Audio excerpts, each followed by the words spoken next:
Assalamualaikum warahmatullahi wabarakatuh. Kita lanjutkan untuk pembahasan kita tentang pengetahuan titik kritis produk halal yang telah saya jelaskan 2 minggu yang lalu, di mana saya sudah menjelaskan pada tahap yaitu titik kritis produk halal yang berasal dari sumbernya adalah hewani. Nah, kita akan langsung lanjutkan saja ya. Jadi kemarin kita sudah bahas banyak hal. Nah, salah satu ya produk dari produk hewani adalah tulang. Tulang ini biasa digunakan untuk produksi pembuatan gelatin, yaitu diproduksi dengan menghilangkan garam mineral dan melarutkannya pada asam menjadi osein, lalu direaksikan dengan lemon dan diikuti proses reaksi lainnya, biasanya dengan basa, air panas, atau dapat dengan katalis lainnya. Nah, untuk gelatin ini, hasil sampingnya adalah di atau trikalsium fosfat, merupakan sumber mineral atau yang biasa dikenal dengan edible bone fosfat sebagai anti caking dan juga sumber mineral. Nah, produk selanjutnya adalah karbon aktif yang diproduksi dengan membakar tulang hingga terkonversi menjadi karbon lalu diaktifasi. Digunakan sebagai refining agent terutama pada produk farma, misalnya refined sukrosa untuk eksipien obat. Nah, ada juga ya produksi tepung tulang untuk suplemen kalsium.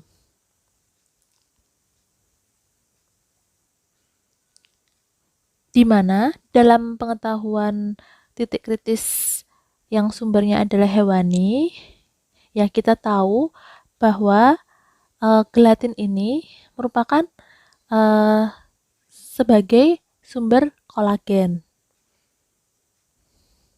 Selain dari tulang, gelatin juga bisa diperoleh dari kolagen kulit melalui proses hidrolisis asam. Jadi ini merupakan titik kritis ya karena memang sumbernya adalah hewani. Kemudian untuk di dalam produk halal ini, proses audit dari gelatin adalah dengan cara apa? Audit ke pabrik gelatin, bisa audit ke supplier atau kolektor atau rumah potong hewan, memastikan bahwa di mana tulang tersebut ya itu sumbernya adalah kita telusuri bahwa sumbernya adalah halal. Jadi dipastikan dari hewan yang memang disembelih dengan proses halal. Kemudian di sini audit juga harus memastikan neraca masanya sesuai, di mana produk halal dapat dicukupi oleh bahan baku yang halal. Sehingga proses pembuatan gelatin ini bahan bakunya juga harus ditelusuri ya, apakah pembuatannya dengan proses yang halal.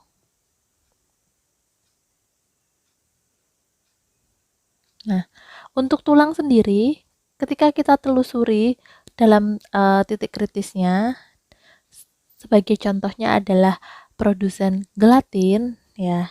Misalnya produsen gelatin, di sini ada tulang ya, kemudian ada supplier dari tulangnya atau ada perusahaan yang memproduksi ya tulang. Misalnya tulang tersebut dibeli oleh Mr. A, Mr. B, Mr. C, atau jadi si Mr. A ini ya, tulang dari Mr. A ini ternyata adalah dia diambil dari rumah pemotongan X, kemudian Mr. B rumah pemotongan Y, dan Mr. C pada rumah pemotongan Z. Maka pada rumah-rumah pemotongan X, Y, Z itu harus ditelusuri juga bagaimana asal muasal dari tulang tersebut, yaitu apakah disembelih dengan proses yang halal, itu yang paling utama. Karena kalau misalnya memang proses sembelihnya itu ternyata tidak halal ya, tidak mengikuti prosedur penyembelihan pada hewan halal ya, maka secara otomatis produk tersebut menjadi haram hukumnya.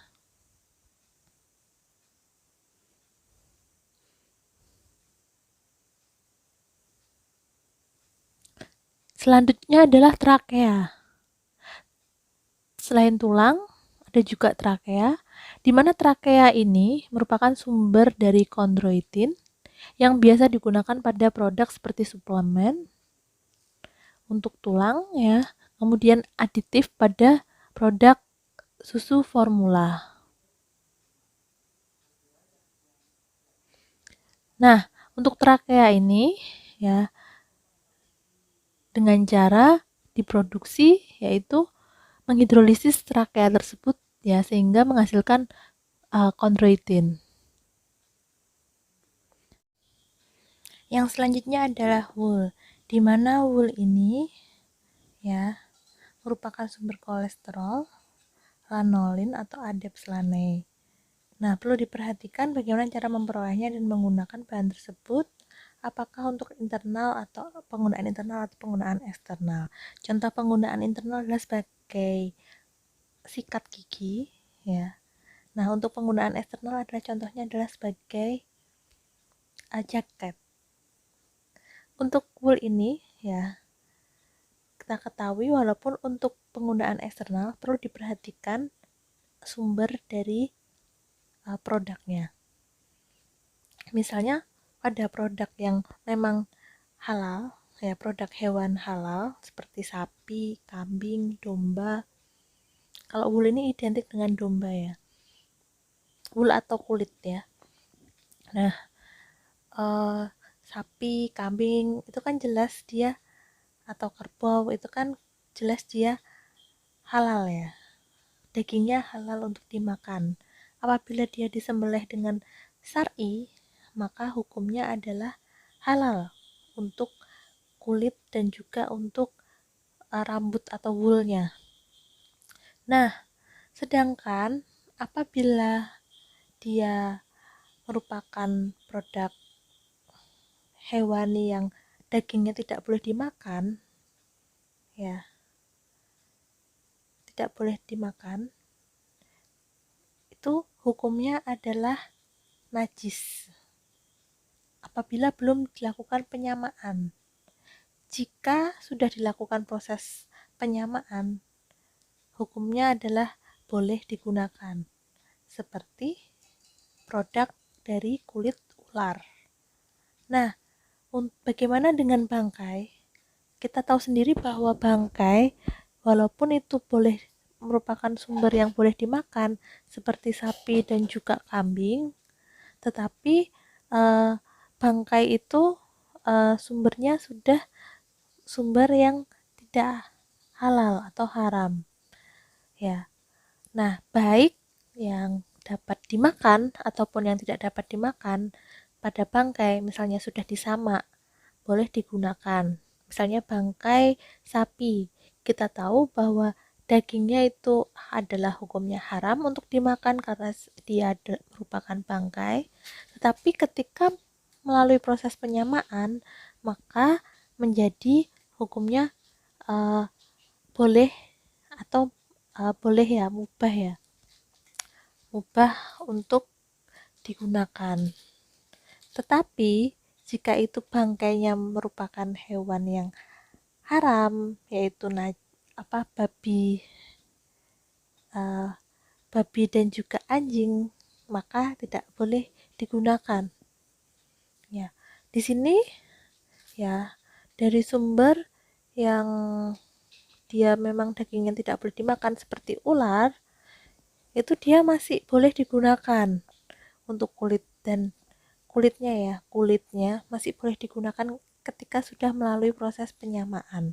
Tetapi untuk anjing dan juga babi, apapun itu bentuknya tetap tidak boleh digunakan. Selanjutnya adalah jeroan. Jeroan ini contohnya adalah hormon insulin. Hormon insulin biasa diproduksi di dalam pankreas pada hewan yang ruminasia seperti sapi, ya, babi. Nah, di mana hormon insulin ini, ya, saya tidak tahu ya sekarang hormon insulin ini apakah sudah ada yang dia diproduksi sapi ya, saya nggak tahu. Cuman kabar baiknya adalah dengan adanya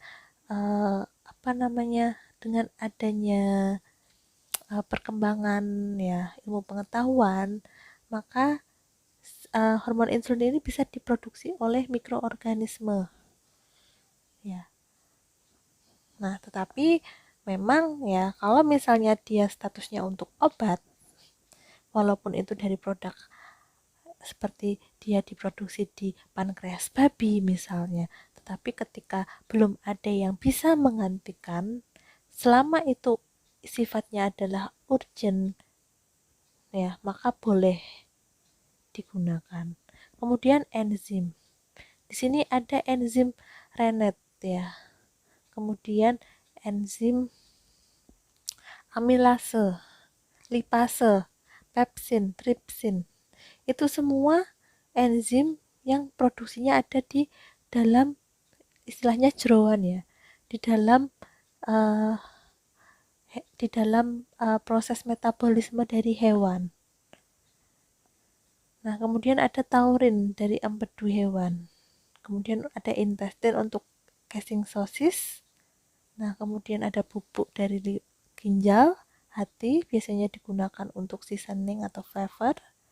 Itu juga perlu diwaspadai ya. Kemudian dari enzim tadi, Rennet, itu kan ada yang dari tumbuhan ya, ada yang sumber dari tumbuhan. Tapi memang yang terbaik adalah yang bersumber dari hewan ya, ada di perut biasanya.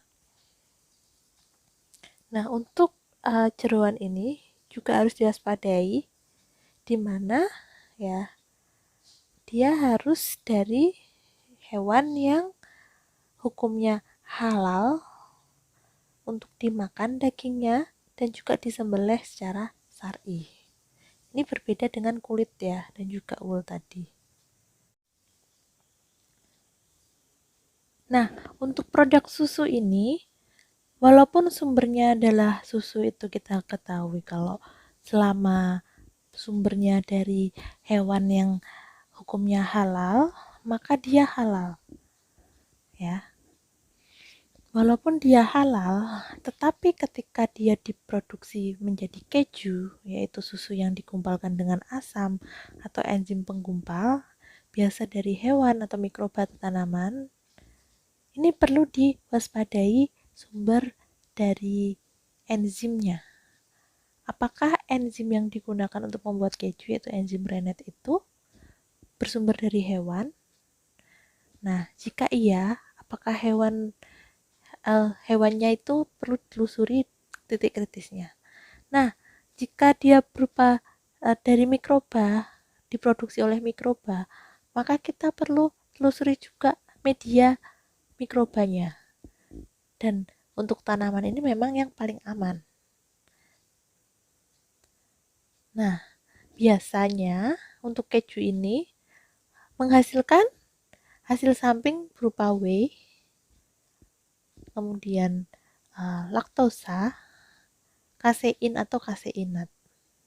Laktosa merupakan hasil samping pembuatan keju, di mana laktosa ini sudah dipisahkan dengan whey, ya, sudah dipisahkan antara mineral dan proteinnya, sehingga titik kritisnya adalah pada penggumpal kejunya, pada enzim penggumpal kejunya. Untuk whey merupakan fase cair dari keju, perlu dikritisi juga sumber penggumpalnya, yaitu sumber enzimnya. Kemudian audit whey dan turunan whey, yaitu perlu diperhatikan sumber dari liquid whey-nya. Ya. Nah, untuk kasein dan kaseinat merupakan whey yang direaksikan dengan NaOH atau CaOH, natrium atau kalsium hidroksida. Nah, misalnya ini ya skemanya. Untuk susu, di mana susu jika ditambah dengan Rennet, enzim Rennet ya, yang berasal dari perut ya, biasa diproduksi di perut hewan ruminasi ya. Nah, ini akan menghasilkan keju atau curd dan juga whey. di mana whey ini menghasilkan mineral dan protein dan juga laktosa dan juga kasein dan kaseinat bila ditambahkan dengan natrium atau kalsium hidroksida. Jadi paham ya titik kritisnya di mana. Nah, untuk selanjutnya adalah telur. Telur biasanya digunakan untuk produksi tepung telur. Pada produk tepung telur, ya, putih telur sering ditambahkan ragi atau enzim glukooksidase untuk mencegah browning. Ya, jadi kita ketahui ya kalau kalian kuliah teknologi pangan, di mana ketika protein itu akan dipanaskan, ya, sumber protein dipanaskan, itu akan terjadi kerusakan. Nah, kerusakannya bisa terjadi perubahan warna, bisa terjadi perubahan warna itu tentu, kemudian koagulasi, ya. Nah, itu adalah contoh atau tanda-tanda kerusakan ya pada produk sumber protein. Ini misalnya pada produk tepung putih telur sering ditambahi ragi atau enzim glukooksidase untuk mencegah browning. Contoh produk olahan ikan, udang, dan lain-lain. Titik kritisnya adalah pada bahan tambahan dan selama prosesnya berlangsung atau untuk sebagai penolong produksinya. Nah, untuk produk ikan udang itu kan dia halal, tetapi misalnya dia diproduksi, titik kritisnya adalah pada bahan tambahannya itu. Nah, untuk produk pangan langsung seperti bakso, abon, nugget, kemudian bubuk ikan, ya. Kemudian ada juga bubuk udang, ya. Ini yang menjadi titik kritis adalah bahan dalam seasoningnya. Kalau bakso jelas ya, tapi ini dalam ranah misalnya bakso ikan. Kalau bakso hewan ya kita sudah pelajari ya tentang hewan. Nah ini bakso ikan, contohnya abon ikan, nugget ikan, ya produk olahan pangan ya pada ikan. Nah itu kan halal. Kita tahu bahwa ikan itu halal, udang itu halal. Tapi yang menjadi titik kritisnya ketika dia diolah menjadi produk pangan olahan adalah produk-produk yang ditambahkan dalam proses pengolahan tersebut. Ya, itu tadi ya untuk produk yang sumbernya berasal dari hewan. Kita akan masuk ke dalam produk nabati.